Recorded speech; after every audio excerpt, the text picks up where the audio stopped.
大家傾幾句偈㗎，可唔可以俾啲掌聲佢哋咧？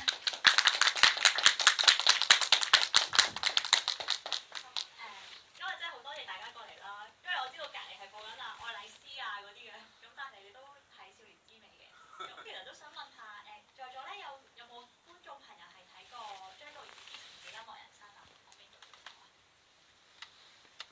都冇睇過。咁啊，其實因為都好好奇嘅就係張導演咧之前個音樂人生咧就係拍一個音樂嘅神童，就6年嘅一個成長專片啦。但係今次咧，大家都睇到少年之味有9個年輕人都，咁可唔可以導演講下點解今次會有揀咁多個少年？即係如果一個片取咗紋身咁，你拍一個人呢就好傳統嘅一種，即係西方嘅敘事就係一個固定嘅一個視點啦，同埋係角色帶動嘅。咁呢個咧就9個人咧，就其實類似就東方好似卷軸畫嗰隻，你打開個卷軸畫會見到9個定格，而呢9個人物咧就反而係襯托翻嘅社會嘅。我哋係通過呢9個人嘅一啲生活嘅滋味咧，去睇翻我哋而家香港嗰個生活嘅狀況啊，譬如話你哋可以去到唔同嘅家庭啊，睇到唔同嘅親子關係啊，咁然後希望個片唔係話俾一個口號大家，而係希望帶到大家有啲思考咁樣。同埋即係今日啦，大家嚟到有個小秘密爆翻俾大家聽嘅，就係咧少年之味嘅幕後製作咧，全部都係80後同90後喎，除咗張導演之外。佢將個平均年齡都拉高晒咁樣，唔係全部都係20幾歲。其實呢個片即係少年之味啦，咁其實都係我自己學習點樣同年輕人一齊工作嘅一個過程嚟嘅。即係呢個片，如果你嗰個剪接啊同埋音樂嘅應用都好咧，都係全靠我身邊呢位80後嘅 Sherman 嘅。仲有一位90後今日冇嚟嘅 Nicky 啱畢業添嘅。其實我哋要睇到佢哋嗰個。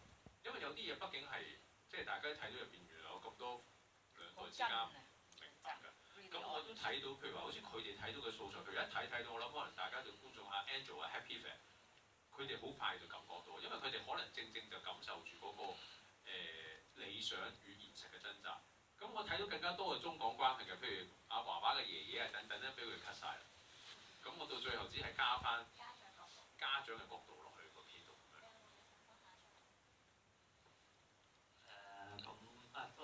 多謝大家嚟捧場啊！父親節快樂啦都有冇父親呢度？有父親。好，父親喺呢度，舉手嘅話有1個2個，父親節快樂。咁我都好高興，即係可以，即係我有份參與嘅作品可以喺大銀幕上映，因為我一路都希望，即係可以我一路都希望喺電影有啲成就啦。講半就講半，想電影嘅成就，知道。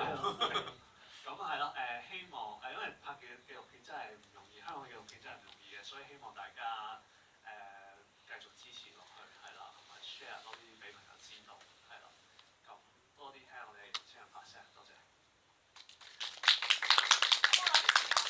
不如俾觀眾朋友講下啊，或者問問題啊，有冇觀眾朋友想問下導演啊？點解會咁處理啲嘢，或者對條片邊個人物係覺得咁或者你感受好深嘅都可以分享俾大家聽。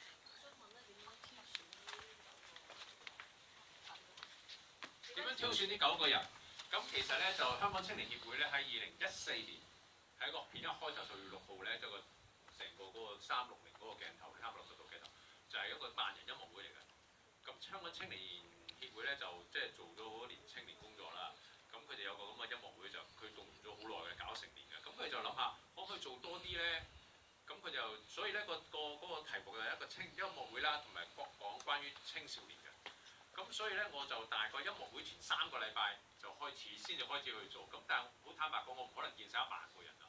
咁我就最初咧，即係大家香港人都知道啦，揸住個學校名單，咁大概你已經有好多信息喺度㗎啦。譬如話 Band One 個學校係咪已經有2種啦？譬如你見到戲入邊有華人啦，有聖心啦，有協恩添啦，係咪？但係咧亦都有 Angel， 即係 Happy Fan 嗰間係喺沙田嘅一個地區名校嚟㗎。咁仲有一啲就係一啲公屋入邊嘅，即係比較困難啲嘅學生。咁所以我就盡可能，因為我對社會嗰個唔同階層特別敏感嘅，所以我就盡量排滿晒唔同階層。不如好似音樂人生，就係頭先佢提到我之前嘅作品，就只能夠停留喺一個中產家庭。咁呢個咁多人嘅機會，我咪盡量可能將成個香港嘅光譜都拉咗出嚟。咁所以我就都傾咗100個人，即係同佢見面啊、傾偈啊，睇佢哋有乜嘢故事啊，然後跟住都拍咗30個，咁然後再揀呢9個。咁呢9個就係因為我覺得能夠代表性啦，拍得好啲啦，佢嘅故事比較完整啲啦，咁就希望同觀眾有個溝通，刺激下佢哋對而家我哋嘅現狀嗰個思考咁樣。做得到。做得到啊！多謝多謝。comment 好好，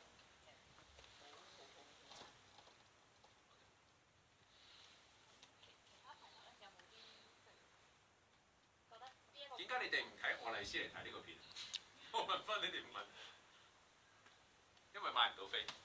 我諗包括嗰邊電影中心嗰度，it's really impressive。佢出邊有嗰個波其實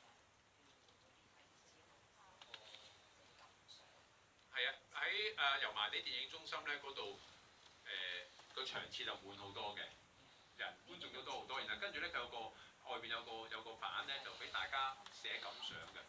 即係我哋見到好多人對自己嘅少年滋味啊，或者對一啲香港嘅狀況啊，甚至乎好搞笑嘅嗰啲，佢話點解冇訪問到阿海婷嘅3家姐啊、施教練啊嗰啲靚女咧？佢點解冇訪問到？都會咁寫嘅，即係就係呢個就係言論自由咯，即係各人講各人嘅講法咯。咁其實都啱啱做咗老豆，啱啱做老豆幾個月啦咁樣。哦，呢條片都啱自己去即係去諗下，即係點樣將來教仔。係啊，同埋我想問咧，其他嗰啲其他冇出鏡嗰啲咧，冇拍攝到咧，有冇機會會見到佢哋咧？會做到第2輯嗰啲咁嘅？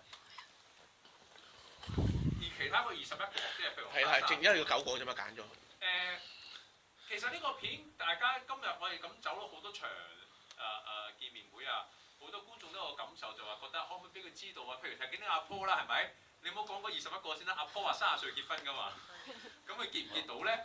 咁好多觀眾都想知道更加多，或者通過呢樣嘢睇佢哋嘅成長啊，或者我哋隔多3年5年後，咁香港嘅年青人會點啦？舉個例，譬如 Nicole 咁講啊，Nicole 喺2014年佢會一開口就講自由。如果2004年佢唔會咁講咧，唔會。2024年會點講咧？唔知。咁所以其實都好多觀眾都話，即係譬如你哋會感興趣，另外嗰21個講咩咧？其實有啲係好好㗎。譬如華仔咧，我拍咗係甚至乎佢媽媽嘅，佢屋企嘅情況都有拍到嘅。但係有陣時就係剪輯嗰度，我哋要做一個，如果畫畫過咁多就變咗係中港之味㗎啦嘛。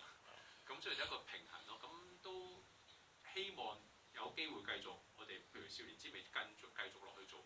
但係而家首先就係話我哋要呢嗰個反應要好啲咯。咁其實你見到譬如今日草民都係11個人，好似我哋仲多過你咁多。因為好困難，香港紀錄片真係好困難。咁同埋亦都其實院商亦都好大膽去嘗試，因為以前好似咧太太都知道譬如話百老匯電影中心咧就好多紀錄片嘅，但係嚟到 APM 咧，我覺得係好少嘅，可能係第一次即係本土紀錄片會嚟到呢度，可能究竟有一套嘅，但係好少咯。咁大家都去嘗試，希望香港嘅觀眾除咗睇愛麗絲之外，即係愛麗絲永遠係主流嘅，一定係。但係我哋香港觀眾會唔會再對一啲我哋身邊本土啲嘅、本地啲嘅嘢，即係電影院究竟係咪淨係一個娛樂咧？定係我哋可以有少少啟發，或者有少少帶俾大家唔同嘅思維咧？咁呢個大家都要嘗試㗎。呢套我好大得着，因為我覺得令到我哋啲成人啊，有時我記得條片得70幾分鐘咁短，可唔可以拉長係咯，俾多啲。係啊，我都覺得咧係太短啦。因因為其實好想聽佢講多啲，咁但係就冇咗啦。誒應該長啲，應該譬如長片嚟嘅，係咪有困難咧？即係做長片，即係做譬如超過2個鐘，咁就會深入啲咯。我哋好想有續集啊，其實。唔係，我覺得有幾個原因嘅。其實譬如我同你講過啦，譬如畫畫嗰度咧，譬如媽媽度好多㗎，即係媽媽係個咩人咧？就係一個嚟咗香港即係啲新移民啦，但係佢後來自己奮鬥啊，而家都有間少少嘅自己店啦。咁變咗就，譬如媽媽嗰度，如果媽媽個爺爺嗰度講咗爺爺好多嘅，因為佢講咗啲中港關係啊、移民嘅事情啊。咁但係一個取材咯，即係我哋點樣去都係想集中翻喺年青人嗰度。咁有陣時亦都有個問題嘅，就係因為拍攝時間比較短，因為1年時間咧，譬如好似你話，如果你翻去可以睇一睇我之前一個作品就《音樂人生》咧，就拍咗6年嘅，6年就係一個男仔一個成長咯。雖然佢係有個限制，就會停留喺一個中產家庭，咁呢個就少少可以去到多啲唔同階層，但係1年之間因為人物嘅改變係有限，你諗下你自己，譬如1年其實係大概半年到9個月嘅啫嘛。即係半年到9個月前，你可能做緊同一樣嘅工嘅喎。咁但係如果6年之後，你就可能有好大改變。咁所以有少少係呢個比較，所以就一定要係一種即係橫切面式咁去陳列各種唔同嘅階層嘅青少年咁樣咯。即係就係人，即係橫切面同埋人物都多啦。你話齋9個，之前1個，咁啊9個應該長啲啊。如果長啲就會深入啲，同埋聽得多啲。嗰啲細路仔講啲嘢咧係好，即係好珍貴嘅。即係想聽多啲。